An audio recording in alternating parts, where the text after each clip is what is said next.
हमारा तो मजे मजा बा। परसों दिन तू 2.5 क्विंटल बेचबे कैनी, आज 60-70 किलो तोड़िए दहनी। आ भाव का पूछे के बा? भाव तो 2300-2400 के लगते बा, करीब वही तो चलिए बा। अरे मजा तो है बा तोरा के।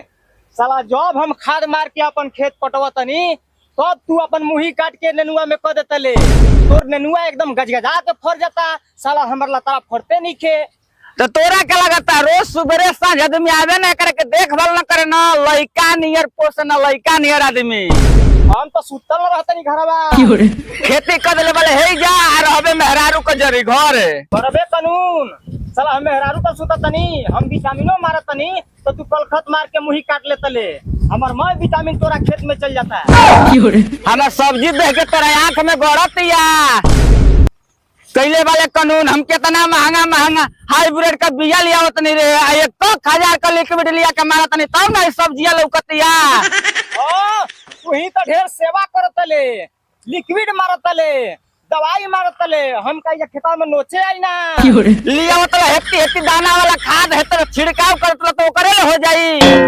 आए कानून कैला से हो जाई बतियले वाला बात। तोड़ तो तोड़त नहीं तो का करता नहीं। अरे प्रेमा आइल बा से कृषि विभाग वाला माटी मांगत तो माटी जांच करे के। माटी और माटी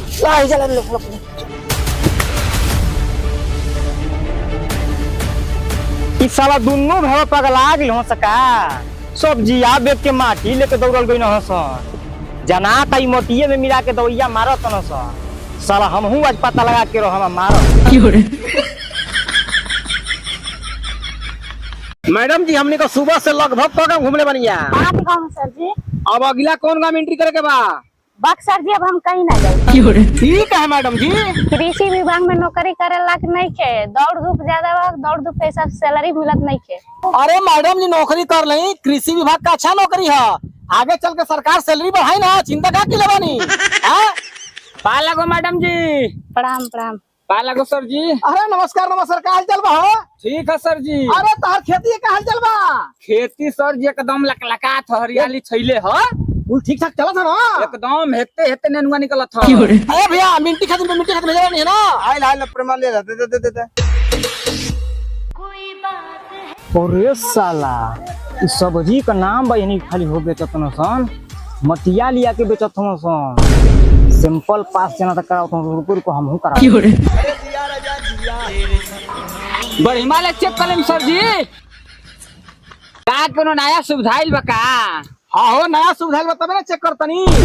ई मिट्टी जाई लैब में से चेक होके आई, ओना हिसाब से तो के हाइब्रिड का बिया मिली, ओना हिसाब से ना तार खेती लहलाई तब कहबो कि का हम फर तोड़तनी। सरकार गरीब किसानन के ऊपर देखभाल करत है। अरे बहुत सुविधा देला बिया। प्रणाम सर जी। प्रणाम मैडम जी।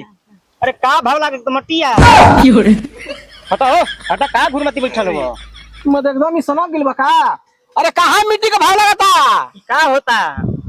अरे मिट्टी चेक होती है भैया, जाई लैब में, आई लैब में से चेक हो गई, ओना हिसाब से हाइब्रिड का बिया मिली, ओना हिसाब से बीज अपन बोइबा जाता लोग किसानन के। तुम्हारा अरे भैया तू किसान ना हुआ? हाँ सर जी हम किसाने हैं, तो किसान के कोनो महत्व बा? ई काहे हो? कहाँ महत्व बा? काम करत करत हमर गांड फाड़ जतिया, आ खेत में ना फूल धरता ना फल धरता, आ होकर जरिए बेटा के छेरिया बियान फरता। बतियेबे हमार बात। यही तरह सर जी हमार खेती के सुबेरे सांझ एकदम आंख ले एकदम कोचत रहता, कोचवान नहीं और कि हमारो सरता ओइ में परफर है। कोई खेती बाड़ी ना निहारे के चाहिए, गलत बात बा। अरे तो हम कहाँ निहारतनी? अच्छा ये बताई कि कोनो दवाई बाटे? अरे दवाई तो हर संग ही खेती करत ना, इनकर से पूछ लेवे चाहिए कि भैया तार काहे फरल है तना, हमार काहे नहीं के परत। आए तू मतलब बहुत पागल दी मला हो। एगो बात बा सर जी, हेती ढेलुआ बनस आ उ पतैया के चाट के जाली बना देतनस। ओकरो दवा बा। पहले पता करे के चाहिए ना, जे तार आमने सामने खेती करता वो से पूछे के चाहिए कि भैया तार काहे उतना फर फूल लेता, तार काहे इतना ज्यादा निकलता, हमार काहे नहीं निकलत।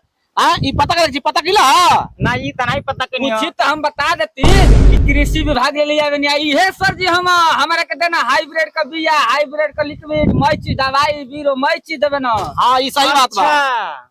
ई सही बात बा। देखो हमनी के सरकार भेजले बिया कृषि विभाग से हाँ गांव में घूम घूम कृषि विभाग के प्रचार करे खातिर, ठीक ना, कि ई किसानन के का सुविधा देवे के बा, का किसानन के लेवे के बा, ठीक ना। हाँ तो बताई। तो भैया हमनी को कृषि विभाग से तहार जैसे कि मान लो कि अभी बिया में मान लो कि बिया डाल लो भैया तू बिया में नहीं बिया नहीं धान का। धान का बे महाराज धान का तो बिया हम डलबे नहीं करब सो। ई का है भैया? बे महाराज जले खाद किने जाते कर बहुत चुदे हेती हेती का तो डब्बा कतन संगे किने खाती।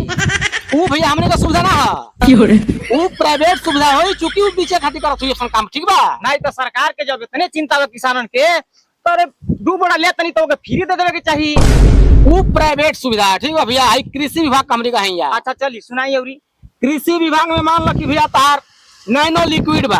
अच्छा ऊ जब 4 बीघा में तू 4 बोरा जब खाद मारत ल भैया, हाँ एक ही 1000 के मिली नैनो लिक्विड। अच्छा। आ ओके मारबा तो उ समझ 4 बोरा का बराबरी करी ऊ। हाँ आ इतना तार फसल लहलाई, इतना लहलाई कि 1 बोरा का जगह पर 4 बोरा हुई भैया। हो जाई पक्का।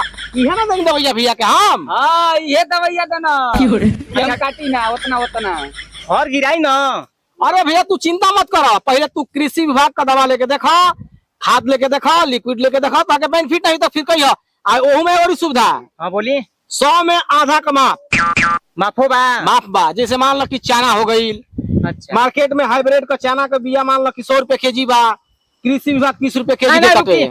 चाना तो हम बोइबे नहीं करम। चाना हेती हेती महाराज रह जाता उ फरता ना फूलता ओकरो सुविधा है भैया। लिक्विड बा ओकरा मरबा तो हला के ऊपर बड़े हो जाई, हो जाता आ बड़ा बड़ा फर हुई। हां एकरा मतलब बढ़िया लिक्विड बाबू एकदम बढ़िया भैया, एकदम बढ़िया बा, चिंता करली बात नहीं खे। हमारा के सर जी जो नगीला सल चनवा देले रही ना बड़का दनवा वाला उहे उनो पारी 6 बीघा खेती करम एकदम तार भैया उहे दल नहीं ले रहा, उहे आई रहता तो ये उनो पारी उहे वाला बिया देई। ठीक बा। तो लोग चिंता मत कर जाए, रामगढ़ कृषि विभाग का ऑफिस बा, ओकरा में से लेबे कहीं कुछ भी ताकल में कोनो सुविधा लेबे कहीं। अच्छा तो आराम से आके अपन जानकारी सुविधाजनक लेके अपन खेती लावा जा, ठीक बा। हमके मूंग चाहिए मूंग मूंग भी मिल जाई, मूंग भी मिल जाई, हर एक फुलौड़ा बनाए वाला फुलौड़ा एकदम भैया बहुत बड़ा बड़ा अवकाश होला।